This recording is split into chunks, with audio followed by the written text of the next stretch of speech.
Hello guys, welcome back to civilian society. दोस्तों, आज हम बात करने वाले हैं ऑटोक्लेव एरेटेड ब्लॉक के बारे में, जिसको हम बोलते हैं डबल एसी।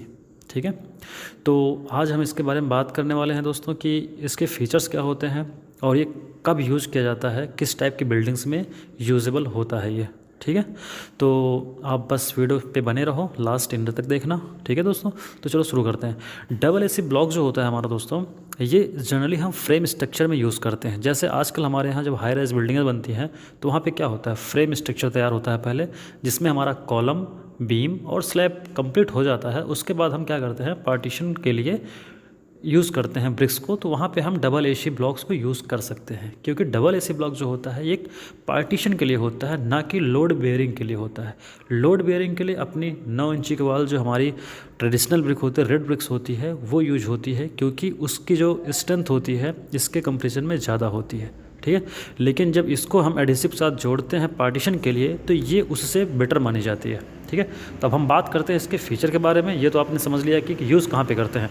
तो जब भी आपको घर बनाना होगा, स्लैब कॉलम, बीम और स्लैब डालने के बाद, तो वहाँ पे आप डबल एसी यूज़ कर सकते हैं और ये अफोर्डेबल होता है।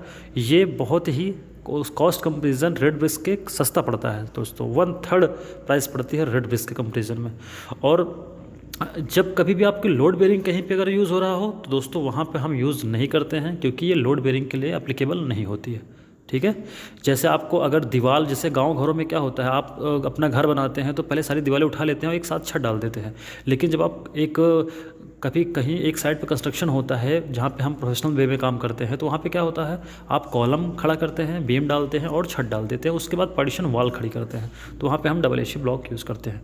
ठीक है, ये तो बात हो गया यूज़ के लिए कहाँ पे हम करते हैं। अब बात करते हैं इसके फीचर्स के बारे में। ठीक है, तो जो डबल एसी ब्लॉक होता है, इसका जो कलर्स होता है वो ग्रीस वाइट होता है, लाइट वेट होता है, 50% लाइटर देन रेड ब्रिक्स होता है दोस्तों। ये फायर रेजिस्टेंस जो होता है इसका 2 से 6 आवर के लिए होता है, based on the thickness of block. ठीक है, एनर्जी एफिशिएंसी होती है इसमें 20% reduce in air condition cost. Okay guys, thermal efficiency होती है 3 times higher than clay bricks. ठीक है, तो आप सोच सकते हो कितनी अच्छी ब्रिक होती है। वाटर ऑब्जर्वेशन जो होता है इसका 10% होता है ऑफ इट्स वेट, जो कि हमारा रेड ब्रिक्स होता है जो उसमें 22% होता है फर्स्ट क्लास का।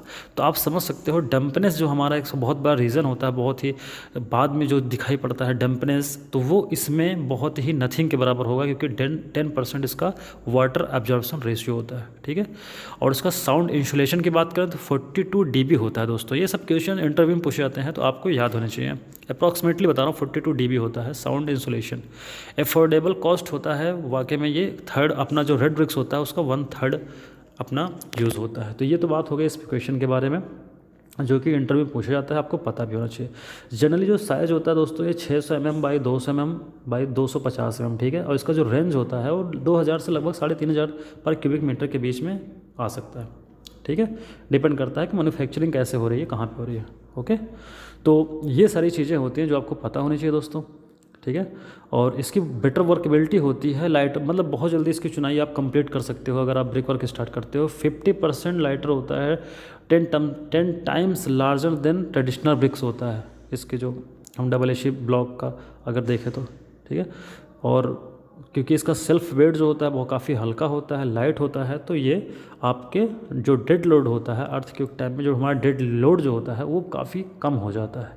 तो ये बहुत ही अच्छा माना जाता है कंस्ट्रक्शन के लिए, इसीलिए आजकल हम इसको यूज़ करते हैं। सबसे मेन चीज़ के बारे में बात करें तो कंप्रेसिव स्ट्रेंथ दोस्तों 3 से 5 न्यूटन पर mm² होता है, जो कि बहुत अच्छा माना जाता है। ठीक है, तो उम्मीद करता हूँ आपको वीडियो अच्छा लगा होगा। अगर सही लगा हो तो आप वीडियो को लाइक करो, चैनल को सब्सक्राइब करो। Okay, good, bye bye.